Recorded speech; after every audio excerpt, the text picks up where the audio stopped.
కోల్కతాలో వైద్య విద్యార్థినిపై జరిగిన ఘటనకు నిరసనగా మహబూబ్ నగర్ పట్టణంలో ఐఎంఏ ఆధ్వర్యంలో వైద్యులు జూనియర్ డాక్టర్లు భారీ ర్యాలీ నిర్వహించారు. ప్రభుత్వ జనరల్ ఆసుపత్రి వద్ద ప్లకార్డులు చేతబూని ఆందోళన నిర్వహించారు. వెంటనే బాధ్యులపై కఠిన చర్యలు తీసుకోవాలని డిమాండ్ చేశారు.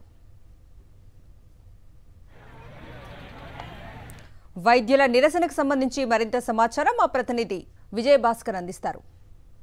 కోల్కతాలో వైద్య విద్యార్థినిపై జరిగినటువంటి ఘటనకు నిరసనగా ఉమ్మడి జిల్లా వ్యాప్తంగా ఇటు ప్రైవేటు ప్రభుత్వ ఆసుపత్రుల్లో ఉండేటువంటి వైద్యులతో పాటు మెడికల్ కళాశాలకు సంబంధించినటువంటి విద్యార్థులు పెద్ద ఎత్తున నిరసనలు వెల్లువెత్తున్నాయి. ముఖ్యంగా ప్రస్తుతం మనం మహబూబ్నగర్ జిల్లా కేంద్రంలో ఉండేటువంటి జనరల్ ఆసుపత్రి వద్ద నిరసన తెలియజేస్తుండేటువంటి దృశ్యాలను చూస్తున్నాం. ముఖ్యంగా ప్రభుత్వ ఆసుపత్రిలో పనిచేసే డాక్టర్లతో పాటు ప్రైవేట్ ఆసుపత్రులకు సంబంధించినటువంటి డాక్టర్లంతా కూడా ఈరోజు ఏవైతే ఓపీ అన్ని బహిష్కరించి నిరసన తెలియజేసేటువంటి దృశ్యాలను చూస్తున్నాం. వాళ్ళంతా కూడా ప్లకార్డులు చేతబట్టి తమకు కావాల్సినటువంటి న్యాయమైన డిమాండ్ ఏదైతుందో ఆ డిమాండ్కి సంబంధించినటువంటి వాటిని ప్లకార్డుల ద్వారా ప్రదర్శించినటువంటి దృశ్యాలను చూస్తున్నాం. ఇక్కడ కొంతమంది ఐఎంఏకి సంబంధించినటువంటి వైద్యులు కానీ తర్వాత జూనియర్ డాక్టర్లకు సంబంధించినటువంటి వాళ్ళందరూ వారి యొక్క అభిప్రాయం తెలుసుకునేటువంటి ప్రయత్నం చేద్దాం. ప్రధానంగా మీరు ఏం డిమాండ్ చేస్తున్నారు? ప్రభుత్వం వైఖరి ఎలా ఉంది? ఈ దారుణానికి పాల్పడ్డ ప్రతి ఒక్కరూ వెంటనే ఉరిదీయాలి. గవర్నమెంటు, వెస్ట్ బెంగాల్ గవర్నమెంట్ కానీ మన దేశ గవర్నమెంట్ కానీ దీనికి కఠిన చర్యలు తీసుకొని దీనికి పాల్పడ్డ ప్రతి ఒక్కరు శిక్షించబడాలి. దీన్ని సపోర్ట్ చేసిన ప్రతి ఒక్కరు శిక్షించబడాలి. ఇలాంటి తప్పు ఇంకెప్పుడు జరగకూడదు. మన దేశంలో ఇది ఒక కొత్త మార్పుని తేవాలి. తప్పు చేయాలంటే భయపడాలి, తప్పు చేసేవాడు భయపడాలి. సెంట్రల్ ప్రొటెక్షన్ యాక్ట్ తేవడంతో పాటు ప్రతి ఒక్క ఆసుపత్రి, గవర్నమెంట్ ఆసుపత్రులు దేశం మొత్తంలో ఎన్నున్నాయో అన్నిట్లో కూడా అన్ని సౌకర్యాలు, మినిమం వాష్రూమ్స్ కానీ పడుకోవడానికి గదులు కానీ అవన్నీ ఎక్కడా సరిగ్గా లేవు. ఎన్ఎంసీ కానీ గవర్నమెంట్ కానీ మళ్ళీ ఒకసారి అన్నీ వెరిఫై చేసి అన్నీ ఉంటే మాత్రమే పర్మిషన్స్ మళ్ళీ ఇవ్వాలి అని కోరుకుంటున్నాం. ఐఎంఏకి సంబంధించినటువంటి జిల్లా అధ్యక్షుడు సార్ చెప్పండి, మీ యొక్క డిమాండ్. మా డిమాండ్ ప్రత్యేకంగా చెప్పేది ఏం లేదు. వాళ్ళకు ఎవరైతే శిక్షించబడాలని అనుకున్నారో వాళ్ళని కాపాడేటోళ్ళని ముందు వాళ్ళని శిక్షించాలి. ఎందుకు తెలుసా, ఈ రోజు మన భారతదేశంలో స్త్రీని ఒక భూమాతగా తల్లిగా చేస్తుంటే తల్లి మీద మనము అగత్యం చేసుడు ఇది సమంజసం కాదు.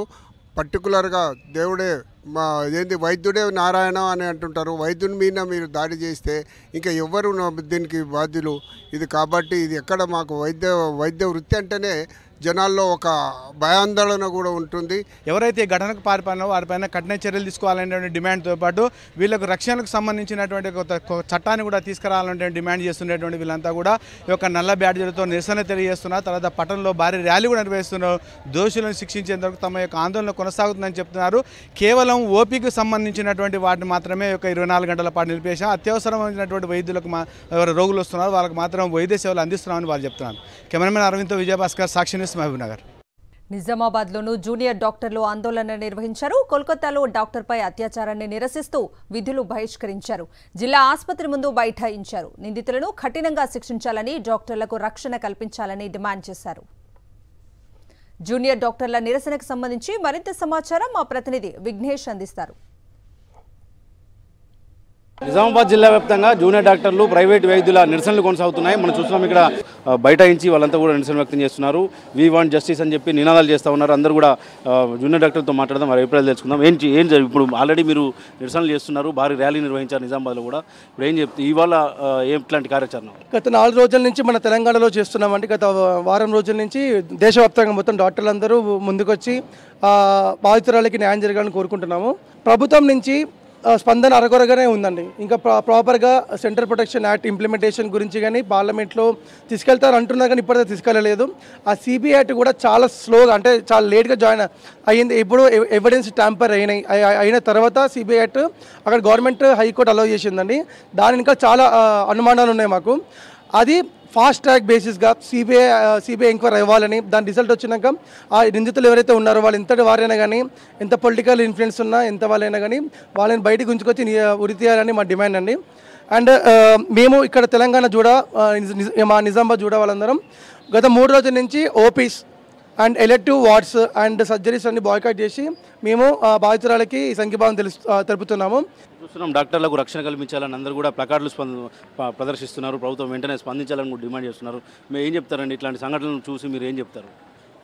తను ఒక లేడీ డాక్టర్ కాకంటే ముందు ఒక అమ్మాయి, ఒక చెల్లెలు, ఒక తండ్రికి తను ఒక కూతురు, తన సెకండ్ హోమ్ లాంటి ఒక హాస్పిటల్. అంటే మేము ఎక్కువగా అంటే 90% ఆఫ్ ద మా రెసిడెన్సీలో మేము హాస్పిటల్లోనే గడుపుతాము. తనకు ఒక హోమ్ లాంటి ఒక ప్లేస్లో తనకి సెక్యూరిటీ లేకుండా బ్రూటల్గా మర్డర్ చేసి ఒక గ్యాంగ్ రేప్ చేశారు తన్ని. దట్ ఈస్ నాట్ కరెక్ట్ అండి. మేము ఒక 5 days నుంచి ఇక్కడ ప్రొటెస్ట్ చేస్తున్నాము. ఎలెక్టివ్స్, ఓపీస్, వార్డ్స్ అన్ని బంద్ చేసుకొని మా ప్రీషియస్ టైంని ఇక్కడ స్పెండ్ చేస్తున్నాము దీన్ని ప్రొటెస్ట్ చేయడానికి. ఇంకా అదర్ ఆర్గనైజేషన్స్, మహిళా సంఘాలు, ఎన్జిఓస్ అందరూ మాకు సపోర్ట్ చేస్తే ఇంకా కామన్ పీపుల్ సపోర్ట్ స్టార్ట్ అయితే మాకు బాగా హెల్ప్ఫుల్గా ఉంటుంది. ఇప్పుడు నిర్భయ కేసు జరిగింది, అప్పుడు దేశం మొత్తం ఎలా స్పందించారో ఇది కూడా ఒక నిర్భయ కేసు. దాని ఒక లేడీ డాక్టర్గా చూడకుండా ఒక అమ్మాయి, ఒక ఉమెన్గా చూడండి. ఫస్ట్ ఒక నిర్భయ కేసు ఎలా జరిగిందో ఒక ఓపెన్ ప్లేస్లో ఒక రోడ్డు పైన తను ఒక అన్వాంటెడ్ టైంలో ఉందనే క్లెయిమ్తో చేశారు. కానీ ఇప్పుడు అలా కాదు. తన హాస్పిటల్లో తన వర్కింగ్ టైంలో, తన డ్యూటీ టైంలో, రెస్ట్ తీసుకుంటున్న టైంలో తన పైన ఈ అఘాయిత్యం జరగడం అనేది చాలా బాధాకరమైన విషయం. జూనియర్ డాక్టర్లంతా కూడా నిరసన వ్యక్తం చేస్తున్నారు. నిజామాబాద్ జిల్లాలో ఏదైతే జిల్లా కేంద్రంలో ఓపీ సేవలు నిలిపివేయించి మరీ నిరసన వ్యక్తం చేస్తున్నారు. దీంతోపాటు ప్రైవేట్ ఆసుపత్రులు కూడా 24 గంటల బంద్కు పిలుపునిచ్చిన నేపథ్యంలో ఓపీ సేవలు పూర్తిగా నిలిచిపోయాయి. ప్రస్తుతానికి అయితే ఎమర్జెన్సీ సేవలు కొనసాగుతున్న పరిస్థితులు కనిపిస్తున్నాయి. మనం చూస్తున్నాం నిరసనలు కొనసాగిస్తున్న పరిస్థితి ఉంది. ఖచ్చితంగా న్యాయం జరిగే వరకు పోరాడతామని జూనియర్ డాక్టర్లు కూడా హెచ్చరిస్తున్న పరిస్థితులు నిజామాబాద్లో కనిపిస్తున్నాయి. కెమెరామెన్ సాయి కిరణ్తో విఘ్నేశ్వర్, సాక్షి న్యూస్, నిజామాబాద్.